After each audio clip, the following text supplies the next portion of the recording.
Treasure fans, your pal Big D and Cobb back here again doing another movie review. Yep. We did a few days ago, we did Star Trek The Motion Picture, and since actually last week we did Star Trek the 2009 version, Yep.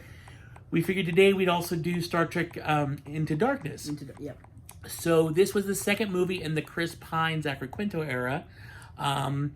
It ran the same lines as Star Trek II: The Wrath of Khan. Yeah. Khan's in both movies. This one's a little bit different, though. They did do a lot of different things with Khan in this one than they did in the original movie. It's obviously a continuation of the same crew. They're in a new element now. You've got this new character, Khan, who is a genetically engineered person. But unlike the original series with William Shatner, where they had found their ship adrift out in space, his ship was found too, but it was found by Starfleet and not by the Enterprise. Yeah. So by the time we catch up with Khan later on, he's been working for the Federation for over a few years. They're doing these secret projects with him in mind because the Federation's worried about the Klingons. They're worried about an impending Klingon war. So they enlist his help. Of course, he's got ulterior motives because he's essentially an evil genius. So the weird thing they did with this movie that they didn't do with the original was because Khan was already established. They'd established Khan in the original series with the episode Space Seed. So when they went to Star Trek II: The Wrath of Khan, they already had a backstory for that character. Now when they brought him into this alternate universe timeline, they didn't have that episode to bounce off of, so they had to do him a little bit differently. So they made him more likable in this movie in that you weren't quite sure through the majority of the movie if he was good or bad. Because for a while there, you felt sorry for him. You felt like, oh man, this poor guy's gone through a lot of stuff. He's really struggled. Of course, that's not what ends up happening. Obviously, he has ulterior motives, just like Khan always has been. He's always got some other motive going on. He's bent on domination and power. So, of course, things go awry. This was the last movie that Leonard Nimoy was in. Although his picture was showed in Star Trek Beyond, this was actually the last movie he acted in, at least Star Trek wise. I don't know if he made any other appearances before he passed away, but this was the last Star Trek movie he actually appeared in. His cameo wasn't as big as in this movie as it was the other movie, but he was still there, and we still got to see him, so that was really cool. I really like this movie. I think it was really well. I like the twists and turns. I like the things that they did differently versus the original Wrath of Khan. I like some of the things they did. They put different characters in certain situations than they did in the other movie. So I really did enjoy that. Specifically, Kirk dies in this movie. Yeah.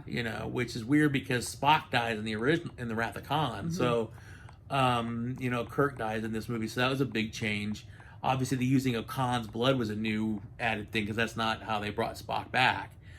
But because there was no Genesis device this time, there was no device that was going to, to destroy a world. This was more like trying to protect the Federation. Now they did have that big ship, that Vengeance ship, that was that massive ship that was like 3 times the size of the Enterprise, and quite frankly, it almost destroyed the Enterprise. I find what I like about this movie is because it still shows the crew in their earlier years, so they haven't quite got exactly what they're really supposed to be doing yet, in that they're still raw. Kirk still kind of goes off the handle a lot more than he does later on in life. He's a lot more ready to kind of circumvent the rules a little bit more, to do his thing. I mean, even after the beginning of the movie where they saved that planet from that volcano going off, he gets back and he falsified his report. If Spock hadn't told the truth, the Federation may have never known what happened. So, but I like the fact this movie was especially for Kirk, was very much a molding of who he's going to become in this movie. He grew up in this movie. Yeah. He went from being the brash, I know it all, nobody could die. He even says in the movie, he's like, nobody's died under my command yet. Yeah. Because he hadn't experienced the other side of command, which is the bad side of command, is sending people in to possibly die, losing people in a battle. He hadn't experienced that yet. Well, in the other timeline, Kirk had his father. Yeah. That's what changed him, really. Yeah, that changed him a lot because he didn't grow up with his father. Very true. That's a good, that's really good. So he, he had some different experience. He had a lot of different things he had to go through. So, but I liked it because it's very much coming of age for all the characters in the movie. Because by the time you get to Star Trek Beyond, they're a lot. I mean, Kirk's a lot more seasoned at that point. So is Spock. So is McCoy. They're a lot more seasoned. They're a lot more in their roles at that point. And they know a lot more what they have to do and what the responsibilities are. They're not so impulsive as much anymore. Yeah. So I really did like it. It really was a growing up of them and kind of them finally gelling together as a crew. Yeah. But I mean, they got everybody back for this move. They got the first one, which I absolutely love. I thought that Benedict Cumberbatch's Khan did an amazing job. I think it was awesome, as an amazing job. And then we had Peter Weller as the admiral, the bad admiral. Yeah. Of course, the guy who played RoboCop, but he was really good in that movie. It was a fun movie. It had a lot of really good action to it. The space dive scenes when they're flying through space was really cool. It had, like I said, had a lot of twists and turns. It was cool to see Spock just let loose and just lose it and go crazy on him. I mean, he's just sitting there pounding him at the end, and Uhura's yelling him. He's like, "Nope, I'm gonna keep pounding him. I'm gonna keep pounding him." So I always liked that. I mean, there was a little bit of emotional hook to it. So that's what I've always liked about Star Trek, putting that little bit of emotional hook to it, because it kind of grabs you in. But another really good movie in the series. I think that those three movies are really well. I don't know if there's going to be a fourth one. They're talking about a fourth one. They're also talking about a couple other projects that Paramount's working on for Star Trek. So I don't know what the future will hold for the franchise. I know there's several more series coming out. But for the theatrical franchise, I don't know what's next. I don't know whether they're going to focus more on that. But I thought all three movies were really well done. I loved all three of them. They're very much just a good fun ride.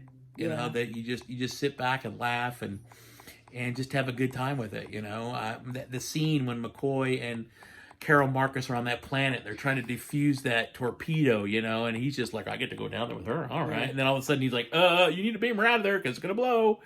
So there's just certain aspects about that movie that I really did enjoy, and it was a lot of fun. Yeah.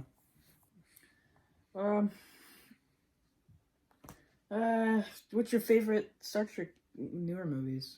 Of the newer movies, Yeah. I'll go if Star Trek Beyond was my favorite. I liked the last one. I really liked it because in that movie, it really felt like, they had finally they'd gone through enough stuff. They got the new ship at the end. They all kind of came together and they were continuing their voyages. But I liked that one because it just the aspect that the Enterprise was destroyed. They're stuck on a planet. I know he's probably laughing when he always laughs. Every time the ship gets destroyed, he just sits back and laughs maniacally. Yeah. But, the ship's destroyed, they're stuck on this planet, and then the fact that they all rally together to combat the enemy and win, Yeah. I really do. I like that movie. I really do. I like the changes they did to it. It was a lot of fun. But otherwise, anything else you have to say about it? Not really. All right. Well, that is it for us. We both appreciate you watching. We really appreciate it. Leave us some comments down below to let us know what you think about this Star Trek movie. Click the like button, subscribe, and do the little bell, and that'll notify you when we do put up new videos. We both want to thank you very much for watching. We really do appreciate it. Please always keep hunting, never to find. Please be careful out there, and as always, live long and prosper. Bye.